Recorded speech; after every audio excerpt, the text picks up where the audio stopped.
Another J name. So many. I even wrote it when I was reading. It really is you have so many. in 13 Jehoahaz. I don't know how to say all these. And then Jehoash and Joash. Yeah. Just in 13. I feel like there's got to be like 15 different J names so far. It's like, and we're only in chapter 13. That's right. Lots of characters. It's like Game of Thrones, but they could only pick J names. J names or A names. J names, A names. names. Yeah. Yeah. Again, if this is your first time reading through it or second time reading through it and you're not, it is hard to track with. Yeah. So, especially this week, I feel like this was almost like a 1-to-1. It's like Israel, Judah, Israel, Judah. Yeah. Like even in like sections within a chapter. yeah. At one point, there was like we're flipping back and forth every other one almost. And even like introducing a character here, then skipping, going down to Judah, then coming back up to Israel. So, You can feel that this is the beginning of the end, though, which I think is why it sort of feels like a lot, like climactic almost, you know, like it's boom, boom, boom, boom, boom, and all these things are happening because it's all coming to a head. yeah. It was often, too, a lot in here, the words that were repeated a lot about the not something. Now that the rest of the acts of Joaz and all that he did in his might, they were not written in the book of Chronicles of the kings of Israel. So it's either they were not or they were. Yeah. There's just a lot of reference in each thing about This if they isn't were the whole in the story. book of Chronicles or this is all. Yeah. So there. Chronicles is not in our reading plan. But if you were reading through the Bible, the next thing you'd come to is 1st and 2nd Chronicles, which is a retelling Of all this. of all this, but with a bit of a different purpose. And it also shows you, I think we mentioned this last week or the week before, but like scribes, editors have gone back into this to say, like, this is in Chronicles, this isn't, because again, they're piecing these stories together in a way for a reason. Yeah. And then obviously the whole, slept with his fathers and they didn't literally sleep with the fathers. That's just reference to them being buried. That's right. It's a way of saying they died. Yeah. Yeah. There's just an and in there. So they slept with their fathers and they were buried. Yeah. So it's like, just want to clarify They that. died and they were buried. Yes. Yeah. Yeah. Elisha, we lose Elisha. Yeah. Which was kind of random. It felt like it came up quick. Yeah, I agree with that. It feels abrupt. But it's a big deal. I mean, this is like there's been Elijah and then Elijah, and they really have been sort of the ones speaking for Yahweh and calling the people back into covenant faithfulness and sort of holding back this wrath that this judgment is coming. And so, again, you can feel that we're coming to something, and Elisha's death is a part of that. Yeah. It is interesting that right out of the gate in 13, we get this, like, I call it like the Judges cycle, because we're going through Judges. Yeah, and yes. things. Yes. But it feels very like, that pattern Yep. is It there, is. which is, I don't know, it's crazy. I mean, we went through Judges a while ago. We We'll did go in the through reading church. plan, Yeah. So that also brings up a good point, I think, that is helpful as we're reading through this. Elijah and Elisha are prophets to Israel, and their stories are here. But you keep reading through the Old Testament, and it's all these books of the prophets. Well, all of the things they did and all the messages from Yahweh they're delivering to the people happened during this time. Yeah. But we don't get their stories in this story like we do Elijah and Elisha. Yeah. It's just There's a few of them mentioned, Yeah. like you'll see That's what I like saw, like- Jonah, Right. Isaiah in these chapters, Yeah. but then you go and read their full stories in Yeah. those books. yeah. But it's the same time period. It's the same time period. Yeah. I actually maybe this is a good time. Yeah, That's it's like really you one of brought a my book. favorite, most helpful ways to organize the Old Testament is seeing the timeline of where the prophets are within the narratives. Well, good news. I brought my Yes. Dude, you were Bible like the timeline. book master. I have used this before on our podcast, but this is the Rose Book of Bible and Christian History Timelines, more than 6,000 years at a glance, and it is like a 20-foot long pull-out. It stretches 20 feet long. Oh, dang. Yeah. So I always use this when I'm reading through. But you can flip through it like a book, too? Yeah, because it's here, but it's not connected except on the last page. So, it nice. Yeah. So when you're here, also, I'll just show you.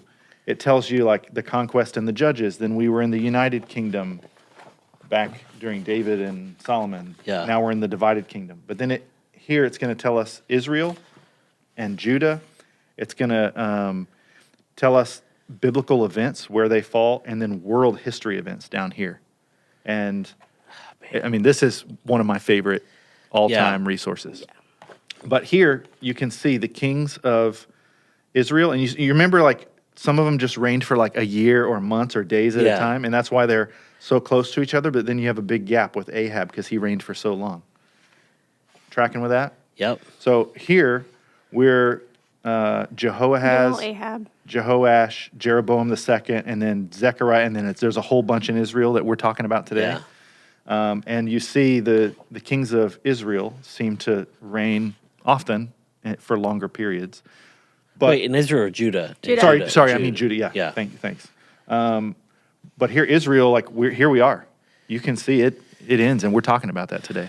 Yeah. It is crazy when you see it like that, just how many different, like it just, that doesn't feel like peaceful. Like it's just like kind of crazy. Especially the clusters. You're like, oh, Yeah. that's some intrigue going Yeah. on. Yeah. That's some assassinations. Yep. Yeah.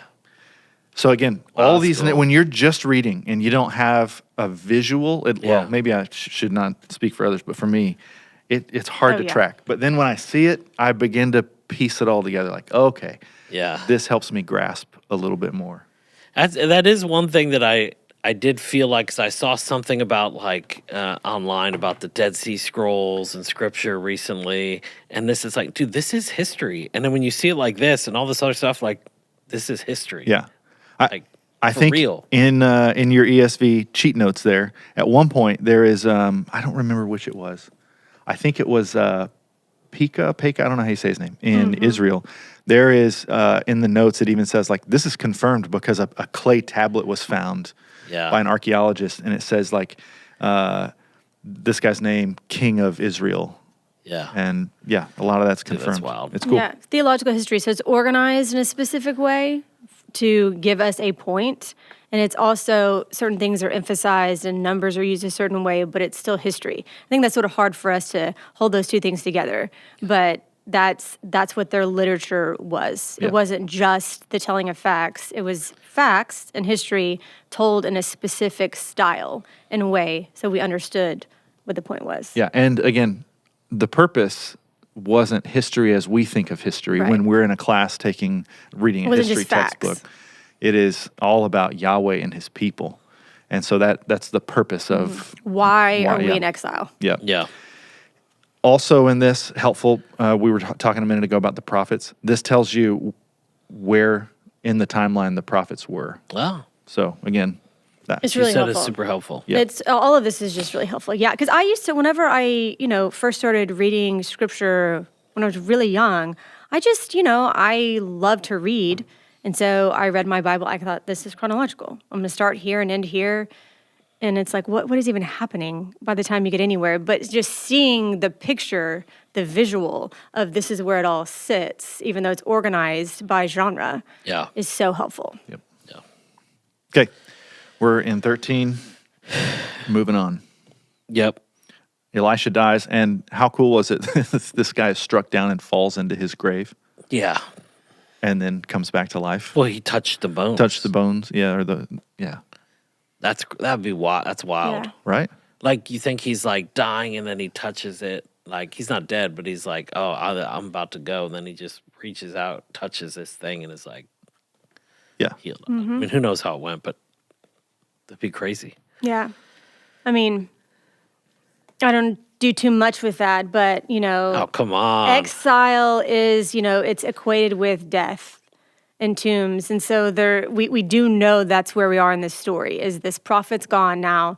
And he was Yahweh's spokesperson, right? The one Yeah. calling them back to this covenant and blessing, and he dies. But even in his death, like there's still that power of hope and resurrection and life whenever you're even near him. Yeah, that's what I mean. Like Yeah. what's being communicated in that act Yeah. is like the power behind it all. And the You know, hope. people who knew what had happened, whether there was skepticism about like, oh, like he's still Yahweh was still the one behind it all. Right. And it's always these glimpses of hope. Like there's still, even after death, after exile, like Yahweh's still present and faithful, even when it doesn't feel like it. All right, so in 14, we get to Amaziah, king of Judah, did right. Did right in God's eyes. Yet not like David. Not like. So it wasn't like really right. It was and, right. And also, what you see now a few times repeated with the kings of Judah, they did right in the Lord's eyes, but they did not remove the high places. Yeah. They didn't fully root out Yeah. idolatry and the worship of other gods. Well, we're finally going to get to someone who is like David, Yeah. which is, it's like leading us there, which is exciting. Yep. When Judah goes to battle in chapter 14 with Israel, Israel defeats them, and then they come and loot some of the temple. Yeah. And again, that you start to see this place in Jerusalem that was the epicenter of God's presence among his people, and now they're just chipping away at it for the rest of the story. It's being chipped away And at. it's like a foreshadowing of what will happen to Yeah. Judah right here. It's the temples sort of being not completely destroyed, but things taken from it. And there's they take some hostages, so a little bit of an exile. But it's Israel doing this to them too. Right. It is weird in these chapters that it stood out that the temple is the place where they're taking all these like riches from, and it makes you wonder, like, is that really the place where we should have been storing all the stuff? Like, I don't know. Maybe that's also like God being like, listen, we this doesn't need to be filled with all this gold. And Well, if you remember back whenever Solomon built the temple, Yeah. which was based on what the tabernacle was, which was based on Eden. yeah, And so it was decorated and built with gold and precious jewels and stones because it's supposed to reflect the goodness and purity and abundance of Eden. Yeah. So that's why it was there. I know why it was there, but Yeah. it just makes you wonder, like, because then it's like trading, like, okay, well, then these people came and they stole from temples, and then now it's back here, like. Yeah, like they're we taking, take I it mean- and put it in our temples, and then now they're coming and taking it from these temples, and it's going. It's just this. I don't know. No, I think that's actually a really good picture just a of what we weird- do. Yeah. Anyway, I don't know that I fully thought about that very well, but No, Well, yeah. I think it's a hard thing for Protestants, I think, to even sort of think through, like, because we are used to buildings, they're just buildings. It's very different than a high church Catholicism with stained glass. But the temple is something specific, and all of the stones and gold were there for a purpose. But then they're looted and just treated as something that the humans and kings can just take. Yeah. Take for their own, they use it for their own glory, or they take it for their own purposes, instead of for the glory of Yahweh and the reminder of what they're offered in Yahweh and what they're supposed to be representing. yeah, that's a much better way to say it. Okay. All right. Where are we at? 15. Azariah reigns in Judah. Again, did right in God's Yep. eyes, but Yep. did not remove the high places. Yeah, what does it say in verse 9? He did not depart from the sins of Jeroboam. No, this is Zechariah. That's now. Zechariah, yeah. Yeah, see, this is one where it's like the same thing. It starts about in Judah, and then like a couple verses later, now we're flipping back to. I don't know Isaiah. if this is helpful because it may just be something that's just more confusing, but these couple chapters, they almost like perfectly parallel a couple chapters in First Kings. And it's like how it started with the divided kingdom after Solomon, and there's another Jeroboam even. And then the stories are parallel here. And so it's 7 kings in quick succession, and then Yeah. so it's just, you sort of know there was a beginning of the split in the kingdom, the divided kingdom, and now we're at the end of it. And it's sort of the same exact things that are happening. And we've seen it before, but we're going to now see it explicitly. But the kings of Israel are connected to Jeroboam, who was the first king when they split, right? And so what Jeroboam started, these guys have lived in, and now it's all finishing, connected to Jeroboam at the beginning. Like And Rachel wasn't said. the whole thing with Jeroboam, is that the guy with the whole like your sons, whatever, because then he turned at the end or not? Or who was that? And then it was like. You're so talking many about generations. you're talking of about the your one, the sons. 4 Yeah. generations. So we are talking about Zechariah is the 4th generation of Jehu. Jehu. Jehu. Jehu, which is one of The one that was originally supposed to be anointing, Well, he was the one who said, didn't he say, like, don't you see my zeal for Yahweh? Yeah. And he was a Yeah. king of Israel. So he was this mixed bag of. Yeah.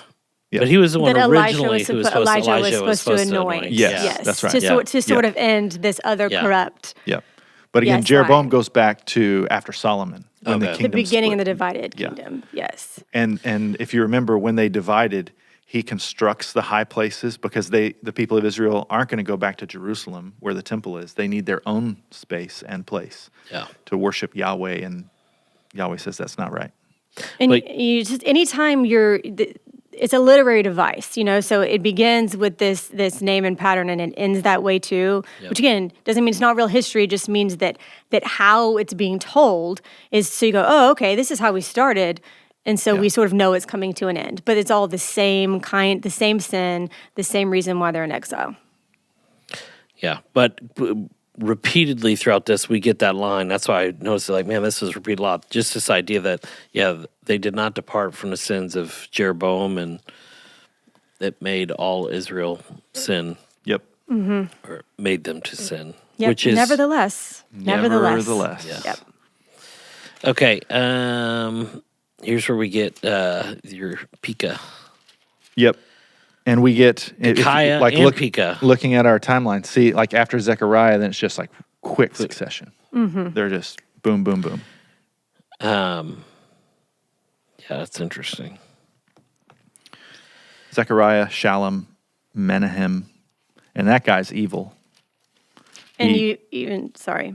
No, go for it. You see the Assyria start to pick off spots. Yep. So it's not completely fallen yet, but, parts of it are, it's the complete difference too between, remember whenever Solomon was king, it was a united kingdom and it was all of God's promised land. That's what he reigned over. And this is like the opposite of that. It's all being picked off from these foreigners that God really they were supposed to deliver the land from these foreigners, and now they're taking it back. So it's like everything is sort of coming backwards completely. 16, it kind of focuses, it jumps back down to Judah. Yep. Ahaz Nope. did not do right. Nope. And not only did he not do right, he's evil. He's evil. Burns his son as a sacrifice, as an offering to the Yeah. gods. That's when you know, like, that's as We talked about that last week, right? What, Oh, no, we skipped over that one. Well, yeah, that's right. Yeah. Well, we talked we about how skip the over? foreign nation was doing that in the battle. Yeah. But them going through the fire meant that they're sacrificing their children. Oh, we Yeah. did, because we talked about it after we Yeah, stopped. and I don't know recording. though. I Yeah, don't yeah. know. Yeah. Well, so I think talk about that now. Like, as people read these stories, that's definitely a cultural things that happened, and how that was. I don't want to say deplorable, but like it was just like really bad. And God, In the eyes of Yahweh. There you yes. go. Yeah, and Yes, right. There was it says it here, and that is bad, which is you have to have that context whenever you read something like that battle when it happens, and then, well, why did they win? Well, not because the child sacrifice was good. Yeah. Yeah, just to maybe help us understand child sacrifice a little bit. If you're trying to have the gods on your side and you're trying to appease them, the most sacrificial thing you can offer would be a way to try and bend them to your will, right? Yeah. And when you just think about the gods and you think about what's the most sacrificial thing I can offer, well, it's my offspring. But why is it detestable and deplorable to Yahweh? Because he says that you, humans, are made in my image. You're not to offer up humans. You are my image. And so you're to, honor one another. What he wants is human flourishing and all of that. And so he says it's detestable because life matters. Human life matters. Yep. We're all made in his image. So I think that's But to understand even why they do it, like you're saying, it's sort of whenever we talk about why, women who are barren, that was their protection. That was how they knew that their life would go forward and that they would have provision and sustenance. And it's sort of the same idea. This is their future. Yeah, I'm Their giving this children. up because I need you to do Yeah. that thing for me. Yeah. Yeah. But yeah, it's bad. He looks exactly like every foreign nation. It's like the pinnacle of all the evil. that they're supposed to be a light to the nations. I mean, this is when we finally get back to the Abrahamic promise in these chapters, which we haven't really talked about. It's been the Davidic promise throughout these two books, and this is the first time that we go back to the Abrahamic promise. And again, that's supposed to be that they're given this blessing so that they can be a blessing. Yeah. And you just see the inversion of that, and this is the pinnacle of it: child sacrifice, worshiping idols, all of it. Yeah. All right. Now, we talked about how the stories of the other prophets are occasionally mentioned, but they take place in their own books. This is the perfect example. In 2 Kings 16 with Ahaz, who's burned his son as an offering, he is in fear because Israel and the king of Syria are threatening. And so he goes around that territory to Assyria, to Damascus, to meet that king. And when he gets there, he sees like the altar that they use for their worship. And he's like, ooh, I should build one of those. I need one of those, right? And then, so he sends the design details back to Jerusalem, and the priest builds it there. He ends up removing the actual bronze altar of Yahweh.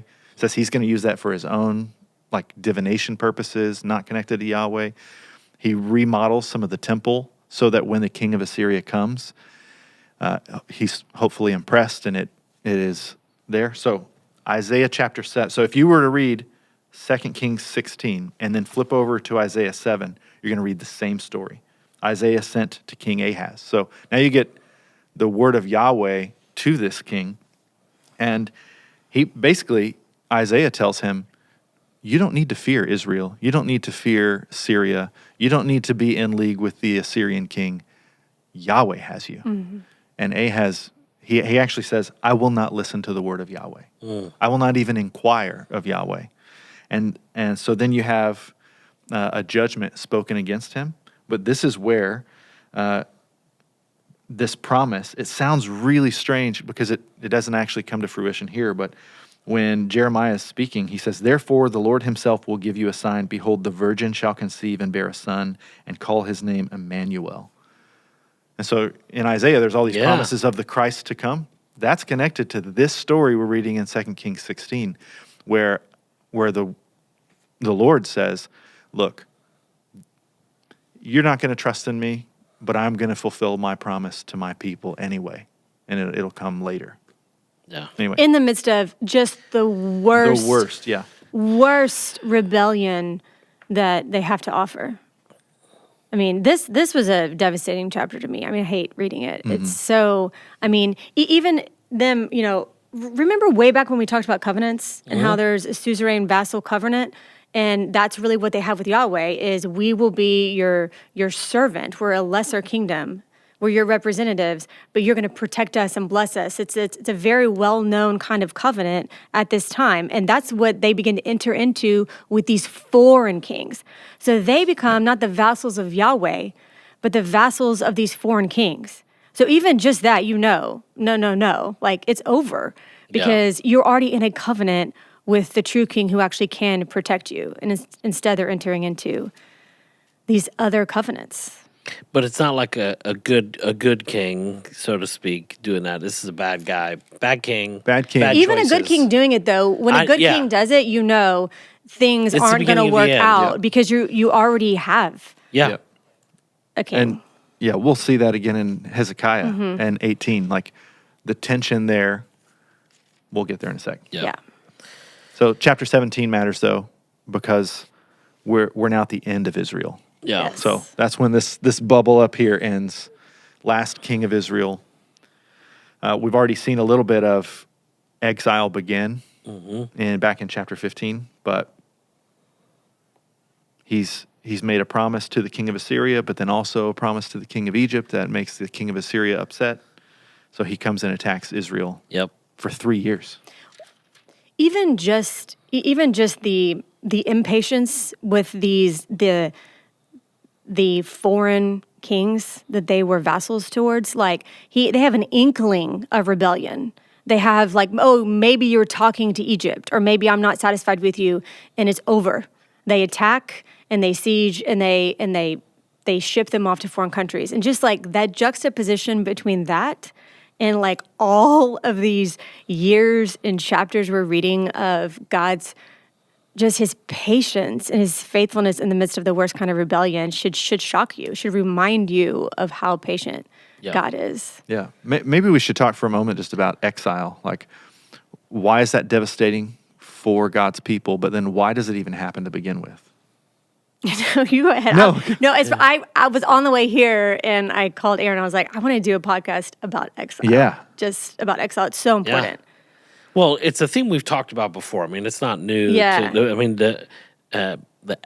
Not just the exile narrative or that storyline, but I mean the Exodus and then the exile, but that begins even in Genesis 3. And so it really is. It's throughout Scripture. You know what I mean? We're going to be there in the New Testament too, but this is really when you first feel it explicitly. Yeah. So I mean, break it down simply then for people. Like, is it just the idea of God's people not being where they're supposed to be? Is it something more than that? I'm saying how to define that simply. You're looking at me. It's okay. Simply connected to God's promise that that humans are made in His image, and He wants to have a unique relationship with them. That's different than His relationship to anything else in creation. Yeah. Part of that is His presence among them, and connected to that is the place that they're in. So it starts in Eden, and that relationship is fractured, so they have to leave God's presence in Eden. Then they get this new promise of God's presence after they leave Egypt. The tabernacle is God's presence among them as they travel, but they're traveling to a place, to this land of promise, where if they live as God's people, they'll have His place, His protection, His provision, all the things we've continued to talk about this year in the podcast. And especially in this time in redemptive history, the place really matters. It matters because that's where the people can be together and experience God's presence there. So that they're leaving this land means they're leaving the place where God's presence is known to be. Yeah. So that's one aspect of exile. It's also, I think, helpful just in our understanding of history to know why it happened. So if you're the king of Assyria and you go in and attack, you don't just take the stuff, but you remove the people so that they can't rise up against you, and you scatter them among the other places that you rule, and you bring some of those people to this territory now in Israel. Which we see happen. And so you bring new people in, and you take those people out and put them in a new place, and it takes away their ability to rise up against you in a way. I think there's just so much there, which is really what I was thinking, like this almost would be, worth having another podcast. But I mean, I think it's harder for us to understand because hopefully our faith isn't as connected to land, to material as it was for them. But exile is even still all of God's promises. It's not just spiritual, right? We're material and spiritual. So our hope, our future hope is material and physical too. When Jesus returns, He'll make all things new, and that includes a new heavens, new earth, a new Eden. And so for them, they were in this sort of this glimpse of what that would look like. And then to be taken out of it is to be taken out of Eden, is to be taken out of the place where there was blessing, where Yahweh's very presence was. Remember, this was the time in redemptive history whenever God's presence was in the temple. That's how God was with His people. For us, He's within us and and among us. But for them, God's presence and His protection and blessing was there in that place. And so to lose that was to lose their identity, to lose the presence of God and His blessing, and to not have their people, because our faith is also corporate, which I think is a little bit hard for us to understand too in our culture. But when they're dispersed, they lose their identity and their community as people as well. So it's just so many layers of what they've lost in exile. So I think it's helpful then sorry, you're going to say something? I was just going to add, I'm glad you said that, because if you just have the place in mind at this point in history, then you hold on to, well, that is an important place because of God's presence. And I'm not saying that the land of Canaan and Israel and all of that today isn't an important place. It is. But what Rachel said matters. God's place, the place where God is, has changed now at this point in redemptive history because God's Spirit dwells in you. Like you are the place where God is, and I am, and together this is the place where God is. And so I think it's important for us to stick with the story and see how it changes. Yeah, I was trying to say like how to. Are you going to keep going? No, on? I'm No, this is a tricky issue to dance around. Yeah. Well, I was going to say how connect it though to like that the narrative structure of exile to people today, like what we experience. I mean, the reality is our sin basically exiles us from God, and it's Jesus who allows us to, be in His presence in the place like what you were just talking about. And so I think it's just helpful that this isn't just a narrative that happened or a storyline of things that happened in history, but there's still an exile narrative at play in everyone or even today. Right? Go ahead. No, go. I was going to say, okay, You gave him the stern. I know she did. No. It was a double. I could see him. I want him. No. We're born in exile. Yeah. Is the way the New Testament describes it. We're born in exile, and what happens through Jesus is we get the opportunity to be grafted in or to be adopted into the kingdom that we were born outside of. Yeah. Genesis 3 is exile. It's an exile narrative as well. And so that's all of humanity. This is this part of God's redemptive history. And it's, again, this little sort of microcosm of what is happening for all of God's people. And we're grafted on, but we still, even now, even with God's presence with us, we still long for the day when it is all as it was before. So we're invited back into God's presence. He's with us. We're people again, experiencing His blessing, still longing. That's why we say, like, this isn't our home. That's not because we want to go to, we don't want to have physical bodies anymore and we go to heaven in the sky. It's because we're longing for when the kingdom really returns and the King is with us and all things are made new. So we still experience what they're experiencing in a different way. Yeah.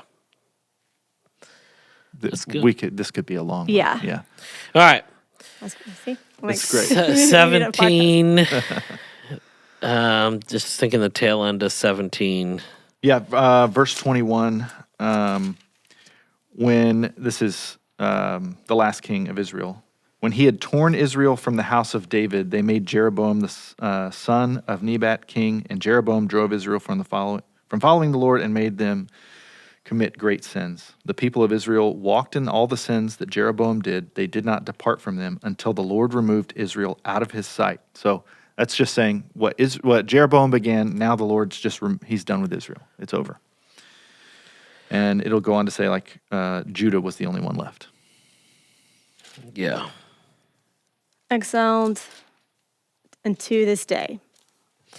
So the whole tail end of 17, 24 through 41, I guess, there's some interesting things there about, okay, God sent some lions, kill some people, but it makes it sound like, hey,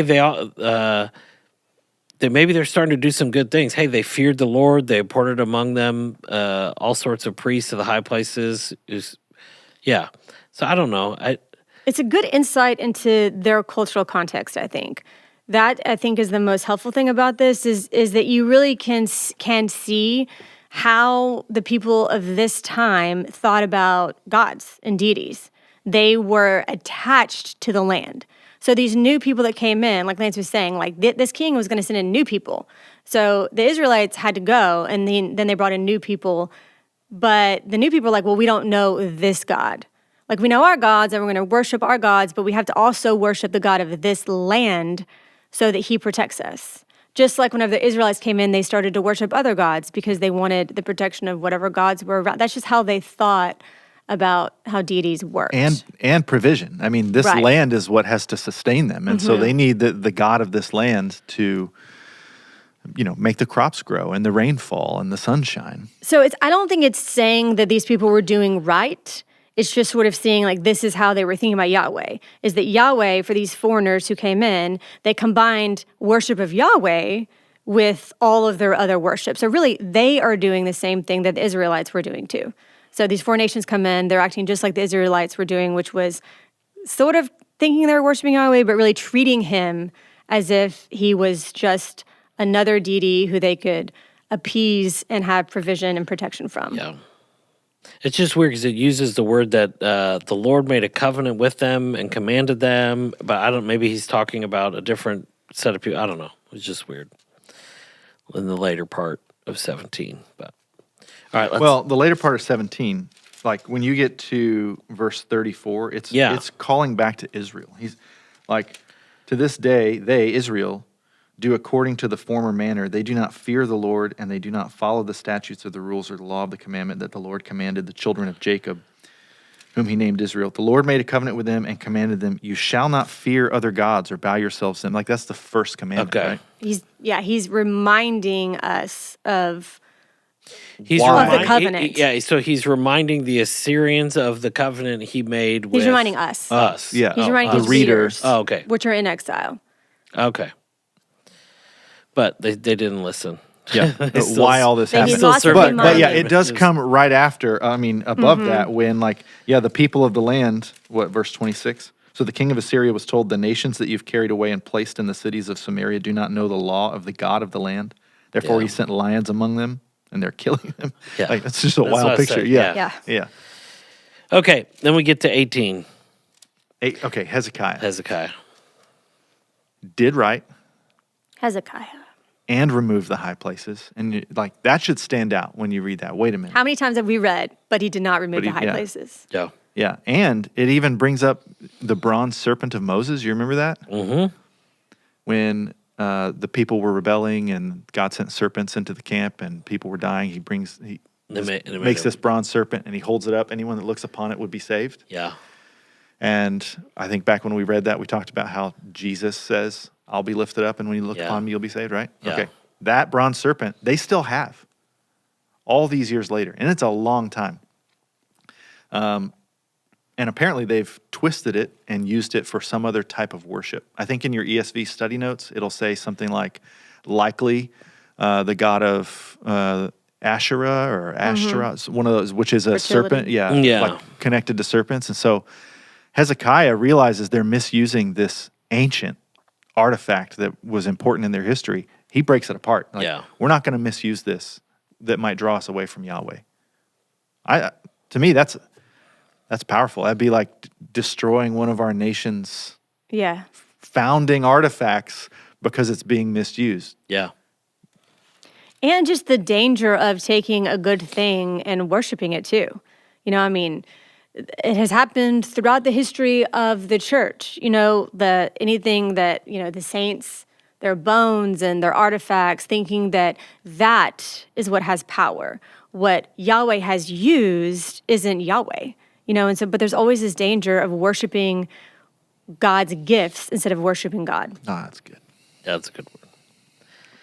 Oh, dang, we should have ended I know that should have been it. When Rachel talks and we're like, this is it. I think that was it. Yeah, no. I guess, like, it leaves kind of on a cliffhanger. It does. Mm-hmm. And, yeah. Because... Yeah. Please. Well, just that he's also rebelling against this foreign king, which I think is important too. So you see, Israel trying to be the vassal of these foreign king. It doesn't work because that's not actually who they're in a covenant with. They have no power. They're under Yahweh. But you see Hezekiah, even though he's weak, he's actually trying to be faithful, and he rebels against the foreign king that's around him. Yeah. Which is... at this point, Assyria, because they conquered Israel, so it's right there on their doorstep. Yep. Mm-hmm.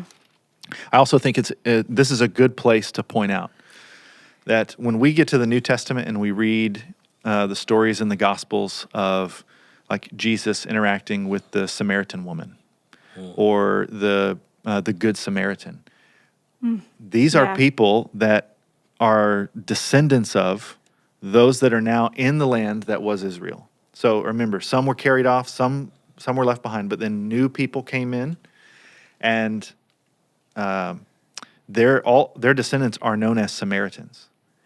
Judah, where Jerusalem is, they're going to experience exile. We're going to get there, but they're going to come back. The temple will be rebuilt, and they're always going to look upon the people that live in that land as half-breeds. They're going to be racist toward them, and that's why when you get to the time of Jesus, they hate the Samaritans. The woman at the well. Yeah. that are all I was just are reading about, I mean, it would make me cry how Jesus treats her and how this conversation they have. This is such good context for understanding all of that. That's Yeah. Yeah, I mean, if you want to like really think through like what are Samaritans, read chapter 17 again, the end of it, they were just saying like, this is, Yahweh and all these other gods. That's who they are. Yeah. That's their legacy. And many of them still hold on to like the promises of Jacob because they know they're descended from Abraham, Isaac, and Jacob, which is what the woman at the well says when Jesus encounters her. It's like, our father Jacob dug this well. So that's context for what we read later in the New Testament. It's helpful. And you know how they got that? Why are they sort of Jewish? Oh, it's because people of this. came out, they brought new people it's in. a syncretism Yeah. that's Yeah. described at the end Yep. of chapter 17. We also had another Hamilton quote in there. Where? It's 31. Then each of you will eat of his own vine, each of you of his own fig tree, and each of you will drink of his own. Like, it's kind of a loose, like, remember? You're right. I forgot. I love that because and- this is so awful. This is the other king saying, like, hey, I can I'll provide. do it. I'll do I'll it. give I'll it. give Oh, you. You this don't is need it. this is literally the foreign king Yeah. just saying, "I'll give you." Which, if you want to talk about exile in Genesis 3, think about the serpent saying, like, "Oh, you not that tree." Like, if you actually take of it, then you'll have everything. Yeah. God, do you trust God? Has He actually given you all that you need? And this is really the same voice. Yeah. Like, will Yahweh protect you? Because I don't think He will. I will. Just trust me, and I'll give you protection and abundance. Do It's not the listen to same- Hezekiah. Yeah. Right. Yeah. he says, the literally. voice, right? It's the voice. Which voice are you Make listening your peace to? with me and come out to me. Then each of you will eat. Yeah. So anyway, that is verse 31. Yes, it is very 1831. explicit, and we've read enough now to know this won't end well for that guy, or that king that he represents. Yeah. It's I a mean, false voice. it's all deceit. And do not listen to Hezekiah when he misleads you by saying the Lord will deliver us. Yeah. It's like, But it's almost good we end on this cliffhanger because you find yourself wondering, will they do? What Yeah. will they do? It's a choice. I appreciate how Tim Mackey of the Bible Project talks about like a test. We think of moments like this maybe differently than we're meant to in the scriptures. We really should see it as an opportunity. It's an opportunity to trust Yahweh. And Hezekiah has that before him. We'll read next week what he does. You can subscribe to receive additional resources to help you study the story of Scripture at clearcreekresources.org. We'll see you next week.